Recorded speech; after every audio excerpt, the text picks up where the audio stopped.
Dans cette vidéo, nous allons voir les 10 causes de la souffrance au travail. Pourquoi est-ce que je fais cette vidéo? Parce que ça va te permettre d'identifier si dans ton cas, tu es salarié, tu ne te sens pas bien, tu ne comprends pas pourquoi et qu'est-ce que tu peux faire pour sortir de ce problème. Et si tu es entrepreneur, eh bien la culture d'entreprise qu'il va falloir avoir au sein de tes propres équipes pour éviter que tu en souffres ou que les autres en souffrent aussi et d'avoir une culture saine d'entreprise.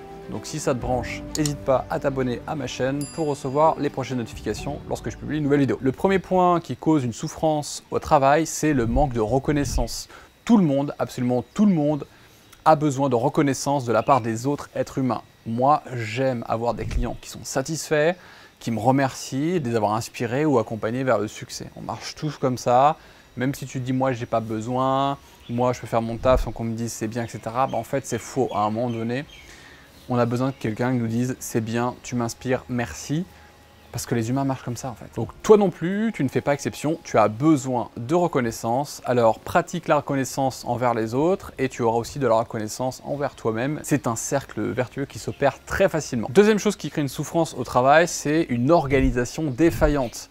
Il y a beaucoup d'entreprises, beaucoup d'administrations et même d'associations qui sont des organisations qui sont défaillantes. Il y a des trous dans la raquette comme on dit, qui permettent des situations qui vont à l'encontre des clients, à l'encontre de l'équipe et en fait tout le monde est malheureux parce que ça crée des tensions au sein même de cette organisation et sa mission est un peu corrompue parce qu'elle est mal organisée et que tout est une galère en fait. Donc toutes ces tensions dans l'organisation globale peuvent amener des résultats qui sont négatifs au niveau humain et business. Forcément quand rien ne va, tu as l'impression que tu es dans un véhicule, un bateau qui fonce droit dans le mur. Enfin un bateau c'est difficile de foncer droit dans le mur, mais dans un gros véhicule qui fonce droit dans le mur et ça panique et ça marche pas en fait. Et ces business, ces organisations, elles sont pas structurées pour être pérennes à tous les niveaux.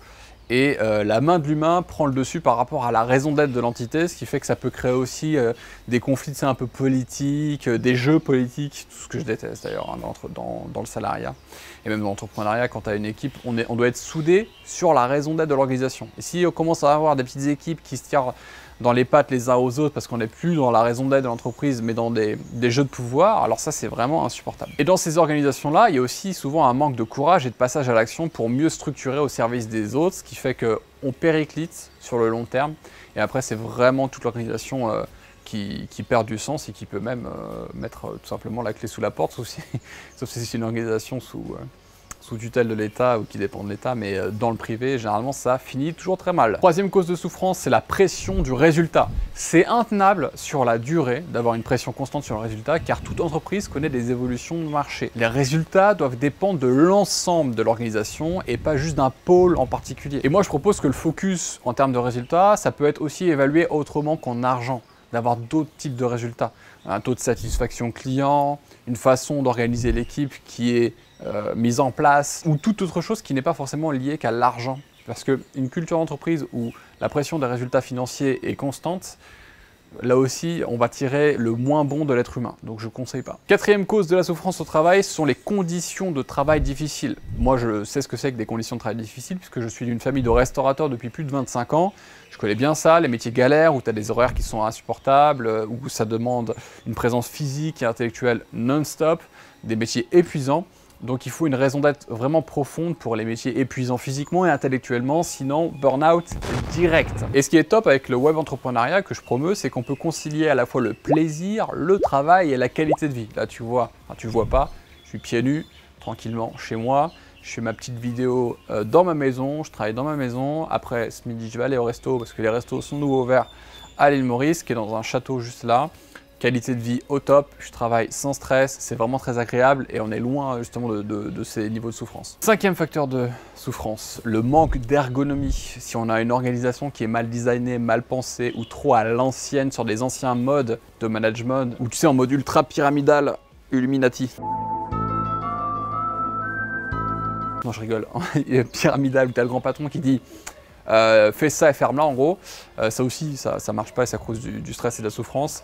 C'est une mauvaise exploitation en plus des ressources, il n'y a pas de raison d'être commun chez toutes les communes, chez toutes les personnes qui travaillent dans l'organisation. Donc nous, ce qu'on fait pour pallier ce problème, c'est qu'on utilise l'holacratie. C'est une méthode de management et d'organisation qui repose en fait sur la distribution des pouvoirs et des rôles au sein de l'entreprise.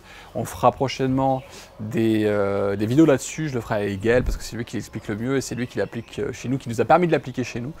Et voilà. Et l'holacratie, en plus de répartir les pouvoirs et de sortir de ces schémas pyramidaux, permet d'être beaucoup plus productif et d'amener beaucoup plus de résultats au sein de l'entreprise en fait. Donc c'est top, il y a tout à gagner. On y reviendra dans une prochaine vidéo. Sixième point, le manque de cohésion. C'est très difficile de se sentir à l'aise dans un endroit où tout le monde cultive le chacun pour soi. J'en ai un peu parlé dans un autre point. C'est bien souvent un problème de culture d'entreprise et de recrutement. Donc tu peux avoir de l'emprise sur les deux, on peut changer ça. Tout est modifiable.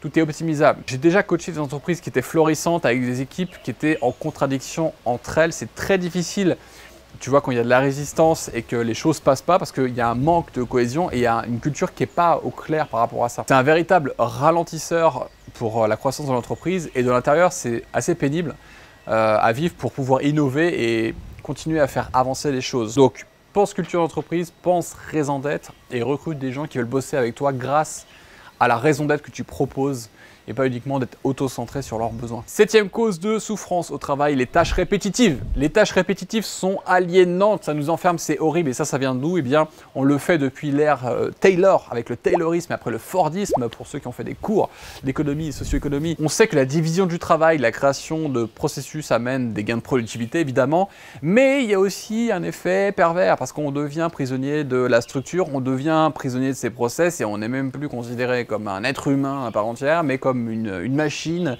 qui fait ses process et qui fait toujours la même chose tout au long de sa vie. Alors sur le plan, ça marche bien, c'est productif, hein, d'une manière capitalistique, mais d'un point de vue humain, c'est de la merde, concrètement.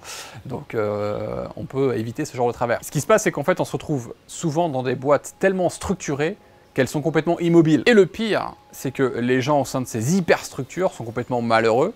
Alors attention, si vous voulez créer un environnement de travail agréable, vous devez faire attention à préserver l'équilibre entre agilité et structure.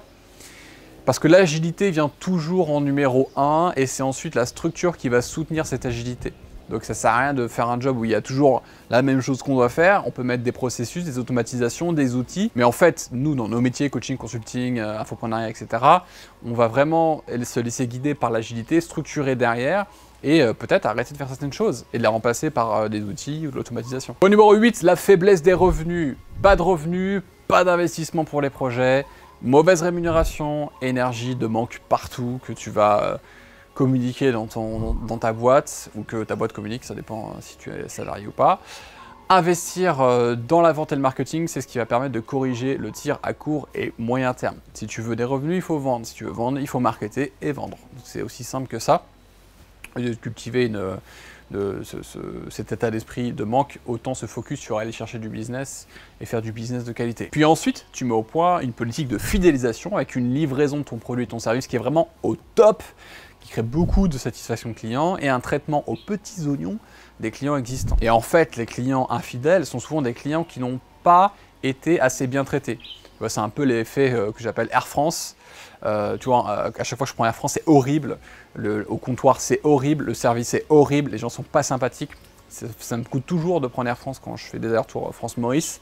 Alors qu'ici, à Maurice, je vais te prendre des exemples. Il y a une boîte que j'aime bien qui me livre du vin qui s'appelle Aki. Sur WhatsApp, toujours un mot sympa, toujours un petit cadeau, une réduction de temps en temps, enfin à l'écoute, au conseil, pareil pour Monoptica qui est une marque d'optique, j'ai acheté ces lunettes aussi, toutes les lunettes que tu vois sur mes vidéos, je les achète là-bas. Quand ils reçoivent des nouveautés, j'ai toujours un petit texto, toujours un petit est-ce que vous voulez venir nous voir, toujours merci, et très gentil, ça c'est...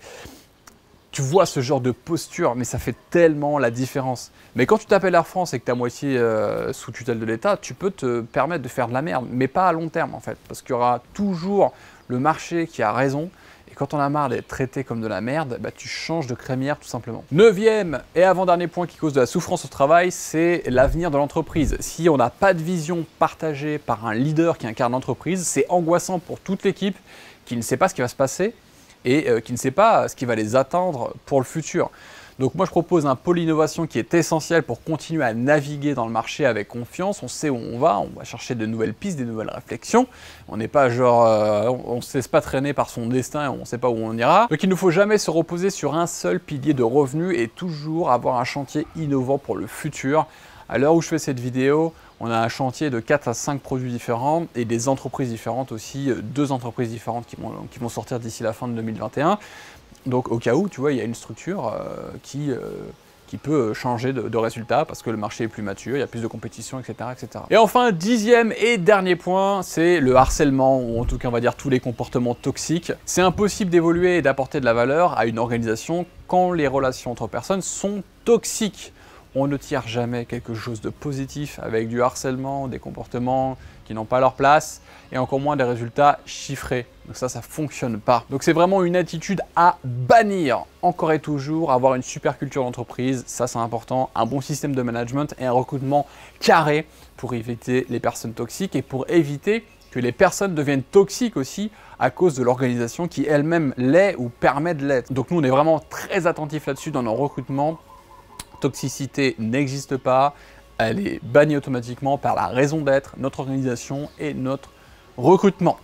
Dis-moi ce que tu as pensé de cette vidéo, me laisse un petit commentaire juste en dessous, quels sont les points qui te parlent le plus et ce que tu fais pour justement éviter ça. Tu peux liker, partager et pour aller plus loin, une conférence pour lancer ton business en ligne en partant de zéro juste au-dessus en fiche ou en lien en description avec tout ce qu'on propose aussi. Je te remercie et je te dis à très bientôt dans une prochaine vidéo. Ciao!